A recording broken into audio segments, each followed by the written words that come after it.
ভিন্ন মাত্রায় নিয়ে গেছেন, নতুন বাংলাদেশ গড়বার ক্ষেত্র প্রস্তুত করেছেন। সেই জুলাই আমরা পুনর্বাস করলাম। আমরা শহীদ পরিবারকে আমরা আর্থিকভাবে এই অঙ্গীকারগুলো আমি আপনাদের সামনে উচ্চারণ করছি।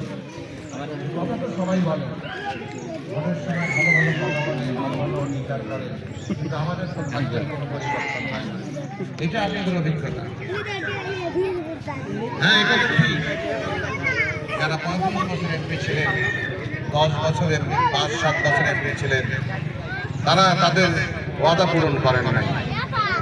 প্রথমেই হচ্ছে যে একজন মানুষ, আমি বিশ্বাস করি, ভালো কাজ করার জন্য একজন মানুষকে সৎ হতে হবে, ন্যায়পরায়ণ হতে হবে, কর্মী বান্ধব হতে হবে, এলাকা বান্ধব হতে হবে, জনবান্ধব হতে হবে। এই সমস্ত গুণাবলী যাদের মধ্যে আছে তাদেরকে আপনারা নির্বাচিত করবেন। ধরেন আপনি বিএনপিকে ভোট দিবেন, ধানের শীষ, বাংলাদেশে এবার ধানের শীষের বিজয়ী হবে, সরকার গঠন করবে। যত দিন যাচ্ছে সে বিষয়টা মানুষের মুখ থেকেই উচ্চারিত হচ্ছে।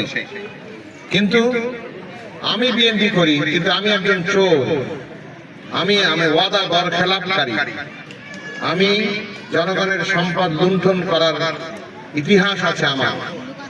আমাকে ভোট দিয়ে আপনার কোনো লাভ হবে না। বিএনপি ক্ষমতায় আসলেও কেবলমাত্র দল একটা গুরুত্বপূর্ণ বিবেচনা, যে আপনি শহীদ জিয়াকে ভোট দিচ্ছেন, খালেদা জিয়াকে ভোট দিচ্ছেন, তারেক রহমানকে ভোট দিচ্ছেন, ধানের শীষে ভোট দিচ্ছেন। মানুষ এগুলো বিবেচনা করে। মানুষ এও বিবেচনা করে যে কোন মানুষটাকে আমি ভোট দিচ্ছি, সে মানুষটা সৎ কিনা, সে মানুষটা কর্মী বান্ধব কিনা, জনবান্ধব কিনা, এলাকার সাথে সম্পর্কিত কিনা, তার অতীত ইতিহাস কিরকম, সুকর্ম না দুষ্কর্ম, এগুলো মানুষ বিবেচনা করে। মানুষ এখন অনেক চালাক। আমরা মনে করি নিজেরা বোধহয় খুব চালাক রাজনীতিবিদরা, কিন্তু মানুষ রাজনীতিবিদদের চাইতে অনেক বেশি চালাক, অনেক বেশি তারা বোঝে। কাজেই আপনাদের সমস্ত বিবেচনার কাছে, আপনাদের প্রজ্ঞার কাছে আপনাদের আমি নিজকে সমর্পণ করছি। এবং আমি আশা করি আমার সমস্ত জীবনের ইতিহাস, আমার এই জীবনের শেষ প্রান্তে উপনীত আমি এই মানুষের জন্য কাজ করব, এই প্রত্যয় নিয়ে